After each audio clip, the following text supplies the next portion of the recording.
Video like जरूर कर लीजिए और ऐसे वीडियो लगातार फ्री में पाने के लिए चैनल को तुरंत सब्सक्राइब कर लीजिए और बेल आइकन को जरूर टैप कर लीजिए ताकि आगे भी सारे वीडियो आपको मिलते रहे। यूट्यूब में फॉलो करते हैं तो प्लीज ये वाला फ्री टेलीग्राम चैनल जरूर ज्वाइन कर लीजिएगा। सारे नोटिफिकेशन सारे अपडेट यहीं पे आते हैं, ध्यान रखिए। नमस्कार दोस्तों, एग्जाम प्रिपरेशन के यूट्यूब चैनल पर मैं प्रियंका एक बार फिर से आप सभी का बहुत बहुत स्वागत करती हूँ। और आज की क्लास में हम लोग जैसा कि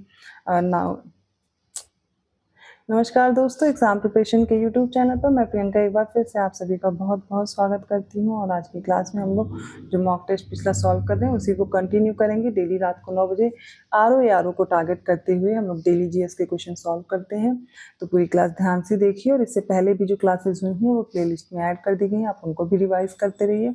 जो बच्चे न्यू हैं उनको बताना चाहूँगी ये क्लास डेली रात को 9 बजे आती है और इसके साथ में दोपहर 1 बजे जीएस की क्लास चल रही है। मॉडर्न इंडियन हिस्ट्री का रिवीजन भी चल रहा है और बाकी सब्जेक्ट भी साथ में कवर हो रहे हैं। तो आप दोनों क्लासेस देखते रहिए, इंपॉर्टेंट है आपके लिए। और जो भी बच्चे पेड ग्रुप ज्वाइन करना चाहते हैं ये सामने आपके नंबर दिए गए, इन पे आप कॉन्टैक्ट कर सकते हैं। पेड ग्रुप आप ज्वाइन करके, जो कि आपका 27 जुलाई को एग्जाम है आरओ का, खासकर उसको टारगेट करते हुए मैं सीरीज चला रही हूँ। और जो बच्चे स्टडी मटेरियल को लेकर के अभी कंफ्यूज हैं तो वो ज्वाइन कर सकते हैं। आपको कंप्लीट स्टडी मटेरियल एक ही जगह मिल जाएगा, कोई अदर बुक कोई भी कंटेंट आपको ढूंढना नहीं पड़ेगा। जो डेली टारगेट मिलते हैं सिर्फ उन्हीं को फॉलो कीजिए। वीडियो रिकॉर्डेड क्लासेस मिलेंगी तो आपके सारे सब्जेक्ट कंप्लीट होंगे, साथ में आप प्रैक्टिस कर पाएंगे क्वेश्चंस की। तो क्वेश्चन आपको वैसे ही दिए जाएंगे जो आपके एग्जाम में पूछे जाते हैं। जैसे पैटर्न है एग्जाम का यूपीपी से, जैसे अब अभी पेपर हुआ था आरओ का हुआ था, या आईओ का जैसा पैटर्न होता जा रहा उन्हीं पे आधारित आपको ज़्यादा से ज़्यादा प्रश्नों को हल करना है। फुल लेंथ मॉक टेस्ट है और सब्जेक्ट वाइज है, तो दोनों को ध्यान में रखते हुए तैयारी कराई जा रही है और आप उसके साथ अपनी तैयारी कंटिन्यू कर सकते हैं। तो कोर्स से रिलेटेड छोटी सी जानकारी है, ऐप डाउनलोड करके भी आप कोर्स को ज्वाइन कर पाएंगे। इसके अलावा जो बच्चे कोर्स नहीं ज्वाइन कर सकते हैं वो स्टडी फॉर सिविल सर्विसेज का जो मेन चैनल है उस पर भी प्लेलिस्ट अवेलेबल है, आप उस पर ज्वाइन कर सकते हैं। पीसीएस का भी साथ में चल रहा है कोर्स और जो अदर स्टेट पीसीएस हैं वो भी तैयारी कर सकते हैं। तो चलिए बिना देर के आज की क्लास स्टार्ट करते हैं। कुछ क्वेश्चंस ऑलरेडी हो चुके हैं, आगे आज देखते हैं।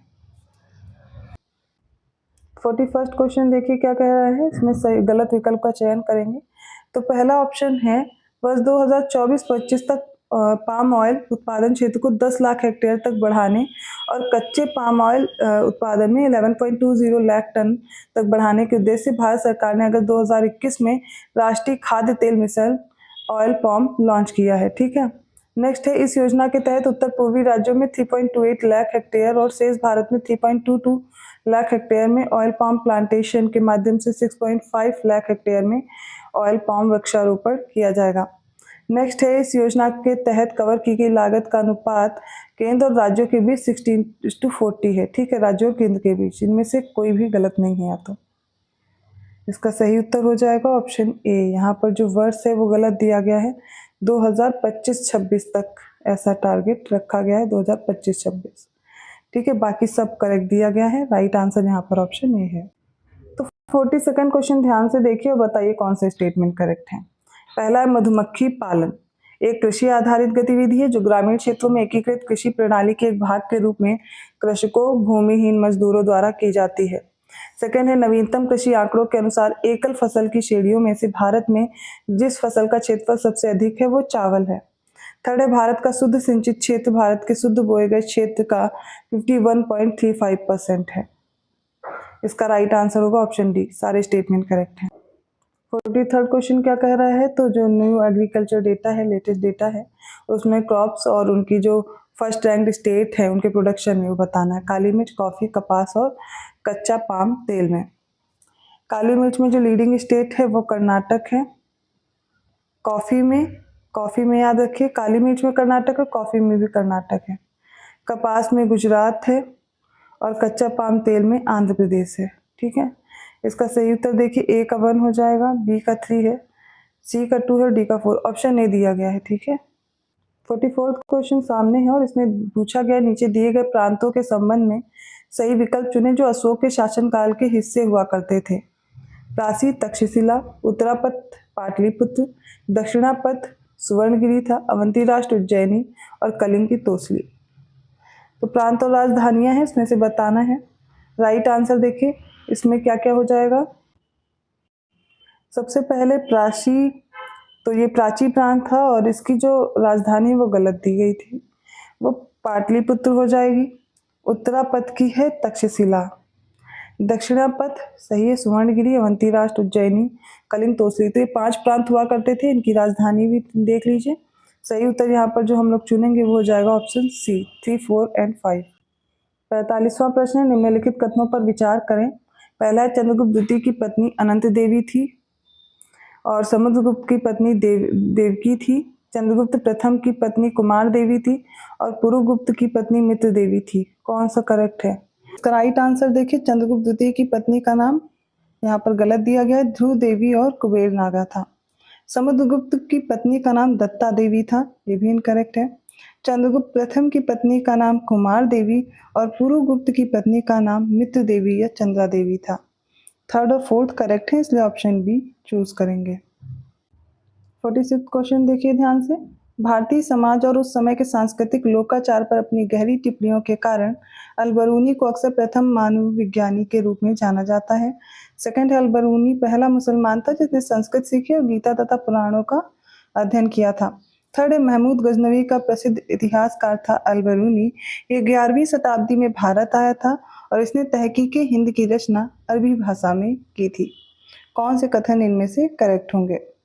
राइट आंसर है ऑप्शन डी, सारे कथन सही हैं। 47 क्वेश्चन में पूछा गया, अरबों ने निम्नलिखित में से किनके आक्रमण से स्वयं को सुरक्षित रखने हेतु अल-महफूजा नामक नगर बसाया था? पल्लवों, सातवाहनों, प्रतिहारों या राष्ट्रकूटों? सही उत्तर होगा, प्रतिहारों से बचने के लिए अल-महफूजा नामक नगर बसाया था। 48 क्वेश्चन देखिए, क्या निम्नलिखित में से सही विकल्प चुनिए। पहला है, अमीर खुसरो के अनुसार भारतीय खेल को प्राचीन काल में चतुरंग के नाम से जाना जाता था। सेकंड है, इब्न बतूता को विद्यासागर की उपाधि भारतीय ब्राह्मणों द्वारा प्रदान की गई थी। थर्ड है, अल-बरूनी को प्रथम मुस्लिम भारतविद के नाम से भी जाना जाता है। इसका सही उत्तर क्या होगा? तो ऑप्शन सी करेक्ट होगा। पहला और तीसरा कथन तो सही है, दूसरा गलत है, क्योंकि अल-बरूनी या अबू अल रेहान को विद्यासागर की उपाधि दी गई थी ब्राह्मणों के द्वारा, ना कि इब्न बतूता को। तो अल-बरूनी याद रखेंगे। 49वां क्वेश्चन है, निम्नलिखित में से गलत विकल्प चुने। पहला है, शेरशाह सूरी ने प्राचीन पाटलिपुत्र नगरी के स्थान पर पटना शहर बसाया था। बी है, अलाउद्दीन खिलजी ने सार्वजनिक वितरण प्रणाली प्रारंभ की थी।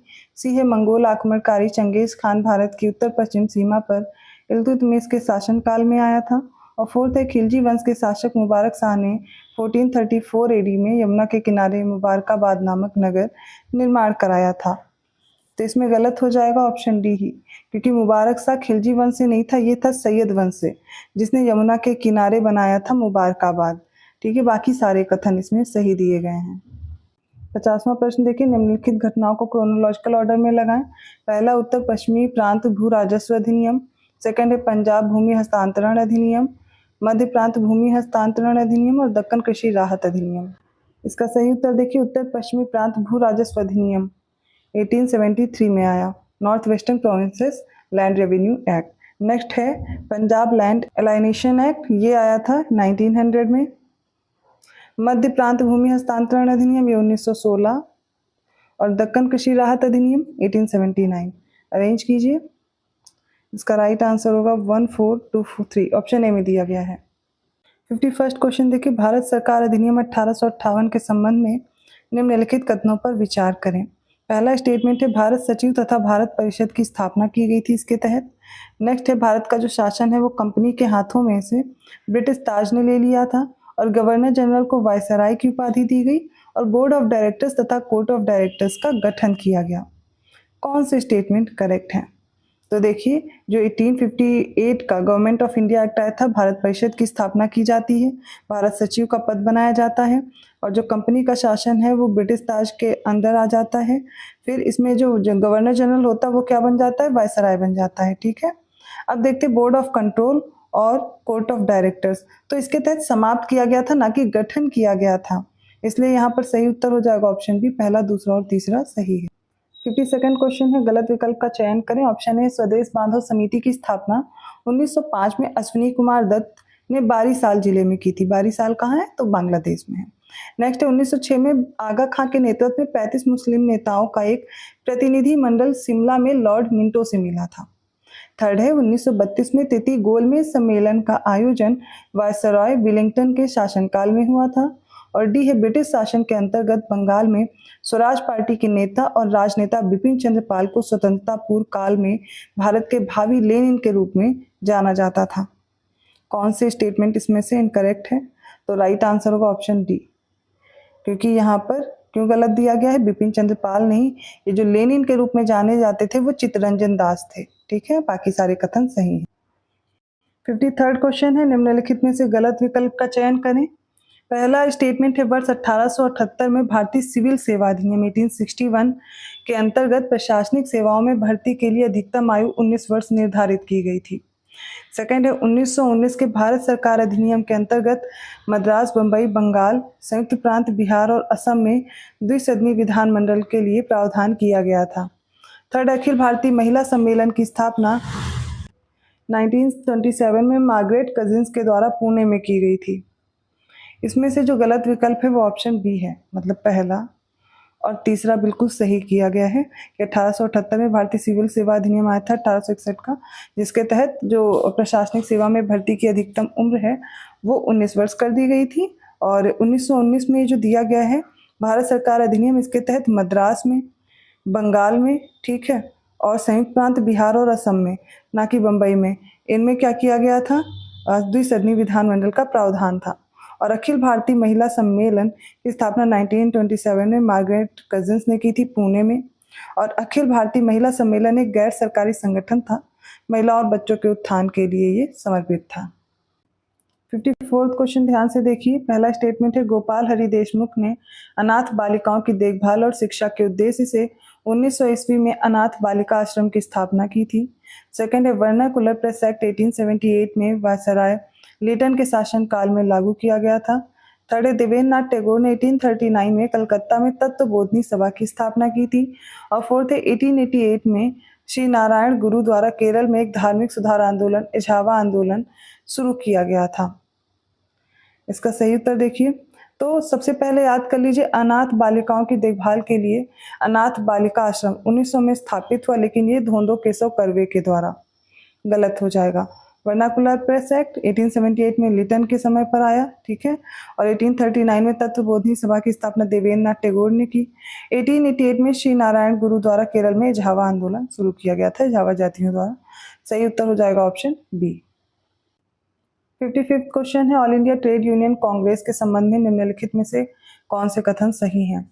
इसकी स्थापना 1920 में मुंबई में की गई। प्रथम संस्थापक इसके जोसेफ बैप्टिस्टा थे। प्रथम अध्यक्ष लाला लाजपत राय थे और उपाध्यक्ष दीवान चमनलाल थे।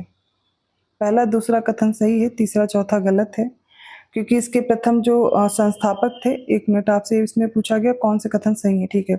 इसकी स्थापना कब हुई थी? 1920 में बम्बई में हुई थी। और गठन के समय प्रथम जो संस्थापक थे वो नारायण मल्हार जोशी थे, ना कि जोसेफ बैप्टिस्टा थे। प्रथम अध्यक्ष थे लाला लाजपत राय, ठीक है। प्रथम जो उपाध्यक्ष थे वो जोसेफ बैप्टिस्टा थे, ठीक है। और महामंत्री दीवान चमनलाल थे। इसलिए यहाँ पर जो सही उत्तर है वो क्या हो जाएगा हमारा? पहला और तीसरा ऑप्शन बी में दिया गया है। 56 क्वेश्चन ध्यान से देखिए। बर्लिन समिति के संबंध में निम्नलिखित में से कौन से कथन सही हैं? पहला है कि इस समिति की स्थापना 1915 में भारतीय स्वतंत्रता के लिए की गई थी। सेकंड है, बाद में इस समिति का नाम बदला गया, भारतीय स्वतंत्रता समिति किया गया और इसकी स्थापना वीरेंद्र नाथ चट्टोपाध्याय, भूपेन्द्र नाथ दत्त और लाला लाजपत राय ने मिलकर की थी। और इस समिति का गठन गांधीवादी योजना के अंतर्गत जर्मन विदेश कार्यालय की सहायता से किया गया था। तो देखिए, बर्लिन समिति 1915 में बनती है, बाद में इसका नाम बदलकर भारतीय स्वतंत्रता समिति कर दिया जाता है। इस समिति की स्थापना वीरेंद्र नाथ चट्टोपाध्याय, भूपेन्द्र नाथ दत्त और लाला हरदयाल ने की थी, ना कि लाला लाजपत राय ने की थी। और इस समिति का जो गठन है वह जिमरमैन योजना के अंतर्गत जर्मन विदेश कार्यालय की सहायता से किया गया था, ना कि गांधीवादी योजना। जिमरमैन योजना याद रखिएगा। पहला और दूसरा कथन सही, इसलिए ऑप्शन ए करेक्ट है।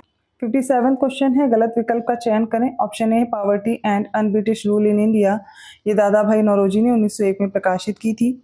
सेकंड है, फरदूनजी मर्जबान ने 1822 ईस्वी में गुजराती और अंग्रेजी भाषाओं में द बॉम्बे समाचार पत्र का संपादन शुरू किया था। सी, केंद्र और रियासतों के बीच सत्ता का विभाजन तथा रियासतों में द्वैध शासन दोनों ही जलियांवाला बाग नरसंहार के परिणाम थे। डी है, संयुक्त प्रांत किसान सभा की स्थापना फरवरी 1918 में गौरी शंकर मिश्र और इंद्र नारायण द्विवेदी ने लखनऊ में की थी। इसमें देखिए क्या इनकरेक्ट होगा, ऑप्शन सी, बाकी सारे करेक्ट हैं। तो केंद्र और रियासतों के बीच जो सत्ता का विभाजन है और रियासतों में द्वैध शासन, ये मॉन्टेग्यू चेम्सफोर्ड का सुधार आया था, उसकी विशेषता थी। ये जलियांवाला बाग का कोई परिणाम नहीं थे। तो मॉन्टेग्यू चेम्सफोर्ड सुधार याद रखना है आपको इसके लिए। 58 क्वेश्चन है, निम्नलिखित में से किसने शिकायत की थी कि भू राजस्व के दुष्प्रभावों के कारण बंगाल का 1/3 हिस्सा जंगली लोगों के रहने लायक जंगल में तब्दील हो गया है? डैनियल मॉर्गन ने, फ्रांसिस मैरियन ने, वॉरेन हेस्टिंग या फिर इनमें से कोई नहीं? तो ये कहा था कॉर्नवालिस ने, इसलिए ऑप्शन डी चूज करेंगे, इनमें से कोई भी सही नहीं है। 59 क्वेश्चन है, निम्नलिखित में से सही विकल्प चुने। पहला है लैंसडाउन के समय पर शिमला सम्मेलन हुआ, वेवेल के समय पर काकोरी ट्रेन डकैती हुई और रीडिंग के समय पर भारत और अफगानिस्तान के बीच डूरंट आयोग की स्थापना की गई थी सीमा निर्धारण के लिए, और इरविन के समय पर कांग्रेस ने प्रथम गोलमेज सम्मेलन का बहिष्कार किया। कौन सा एक सही है, मतलब 3 गलत हैं? तो देखिए शिमला सम्मेलन की सबसे पहले बात करते हैं। तो चाहे वेवेल योजना हो या शिमला सम्मेलन, ये 1942 के समय की बात है और 1942 के समय था वेवेल। 1944 से 1947 तक, पहला गलत हो गया। काकोरी ट्रेन एक्शन की बात करें तो ये हुई थी 1925 में, और इस समय जो था वो रीडिंग था 1921 से 1926 के बीच, इसका रीडिंग हो गया। अब देखते हैं ये जो डूरंट आयोग की स्थापना हुई थी वो लैंसडाउन के समय पर हुई थी 1893 में, और ये जो लैंसडाउन है इसका समय क्या था, ये था 1888 से 1894 के बीच। तो अब सब बचा क्या, वही सही हो जाएगा, इरविन का समय था 1926 से 1931 तक, रीडिंग के बाद इरविन आया था। अब इसके समय पर जो पहला गोलमेज सम्मेलन होता है, फर्स्ट राउंड टेबल कॉन्फ्रेंस, इसमें कांग्रेस ने इसका बहिष्कार किया था। तो 1930 में ये हुआ था। राइट आंसर ऑप्शन डी है। अगला प्रश्न ध्यान से देखिए, निम्नलिखित कथनों पर विचार करें। पहला, John Elliot drink water Bethune ने 7 मई 1849 को कलकत्ता में कन्या विद्यालय की स्थापना की थी, जिसे बाद में बेथ्यून कॉलेज के नाम से जाना गया था। सेकंड है, सुरेंद्र नाथ बनर्जी ने 1919 में इंडियन नेशनल लिबरल फेडरेशन की स्थापना की थी और राष्ट्रीय राजनीति में छोटी भूमिका निभाई थी। थर्ड है, कलकत्ता मदरसे की स्थापना गवर्नर जनरल वॉरेन हेस्टिंग ने वर्ष 1781 में मुस्लिम कानून और संबंधित विषयों के अध्ययन के लिए की थी। इसका सही उत्तर क्या हो जाएगा, ऑप्शन सी, तीनों कथन बिल्कुल सही हैं।